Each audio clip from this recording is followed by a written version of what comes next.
സ്വർണ്ണവില വീണ്ടും കുതിച്ചുയർന്നേക്കും. ഇന്നും സംസ്ഥാനത്ത് വില കുതിച്ചുയരുന്നു. ഓരോ ദിവസവും സ്വർണ്ണവിലയിൽ പുതിയ റെക്കോർഡുകളാണ് സൃഷ്ടിക്കുന്നത്. ഈ വിവാഹ സീസണിൽ സ്വർണത്തിന്റെ കുതിപ്പ് സാധാരണക്കാർക്ക് വലിയ തിരിച്ചടിയാകുന്നു. ഒപ്പം അക്ഷയ തൃതീയയും സ്വർണ്ണവിലയ്ക്ക് അനുകൂലമാകുന്നു. ഇന്ന് പവന് 840 രൂപയാണ് കുതിച്ചത്.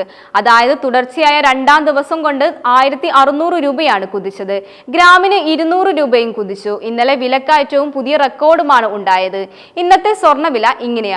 ഇന്ന് 1 ഗ്രാമിന് 105 രൂപ വർദ്ധിച്ച് 8920 രൂപയായി. പവന് 840 രൂപ വർദ്ധിച്ച് 71360 രൂപയായി. ഇന്നത്തെ വിലപ്രകാരം 10 ഗ്രാം സ്വർണം വാങ്ങാൻ 89,200 രൂപയാവും.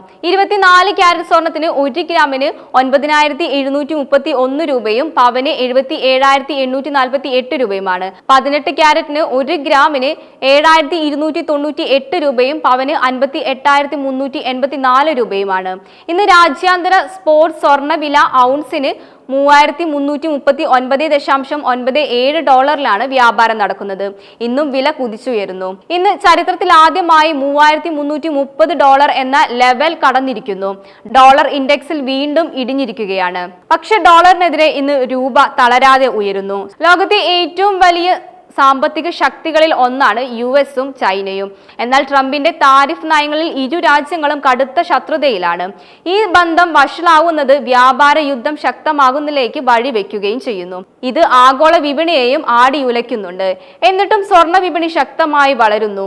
ചൈനയ്ക്ക് മേൽ 245% ഇറക്കുമതി തീരുവയാണ് നിലവിൽ US പ്രഖ്യാപിച്ചിരിക്കുന്നത്.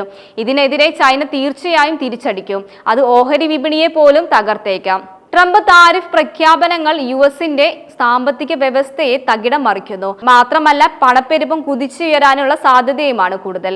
അതിനാൽ തന്നെ ആളുകൾ സ്വർണ്ണ നിക്ഷേപത്തിലേക്കാണ് കൂടുതൽ ശ്രദ്ധ കേന്ദ്രീകരിക്കുന്നത്.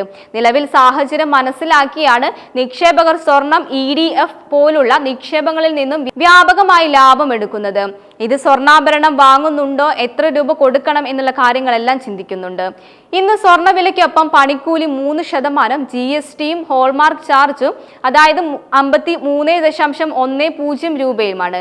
എന്നീ ചാർജുകൾ ഈടാക്കിയാൽ മാത്രമേ ഇന്നൊരു പവൻ സ്വർണ്ണാഭരണം വാങ്ങാൻ ഏകദേശം 77,230 രൂപ കരുതേണ്ടി വരും. എന്നാൽ 1 ഗ്രാം ആഭരണത്തിന് ഏകദേശം 9,654 രൂപ കൊടുക്കേണ്ടിയും വരും. ഇവിടെ 5% എന്ന മിനിമം പണിക്കൂലിയിലാണ് കണക്കാക്കുന്നത്. സ്വർണ്ണവിലയേക്കാൾ ആഭരണ വില ഉയരും. ഇത് വിവാഹ പാർട്ടികൾക്ക് വലിയ തിരിച്ചടിയുമാകും. സ്വർണ്ണവില കുതിച്ചുയരുന്നതിനാൽ സാധാരണക്കാർക്ക് ആഭരണം വാങ്ങാനുള്ള സാധ്യതയും കുറവായി മാറുന്നു. പ്രയാസം നേരിടുന്നതായും 2025 സ്വർണ്ണ വർഷമായിരിക്കുമെന്നുമുള്ള പ്രവചനം സത്യമാകുന്ന പോലെയാണ് നിലവിലെ അവസ്ഥ. ഇത് വിവാഹ പാർട്ടികൾക്കും വലിയ തിരിച്ചടിയായി മാറുന്നു. ഇനി ഭാവിയിൽ സ്വർണം വാങ്ങാൻ ആഗ്രഹിക്കുന്നവർ സ്വർണം ETF പോലുള്ള നിക്ഷേപങ്ങളിൽ ലാഭം ഉറപ്പാക്കുക. സ്വർണം എന്നത് ഏറ്റവും മികച്ച ആസ്തിയിൽ ഒന്നാണ്. അതിന്റെ മൂല്യം ഒരിക്കലും നശിക്കില്ല എന്നതാണ് സ്വർണത്തിന്റെ ഡിമാൻഡ് ഉയർത്താനുള്ള കാരണങ്ങളിൽ ഒന്ന്.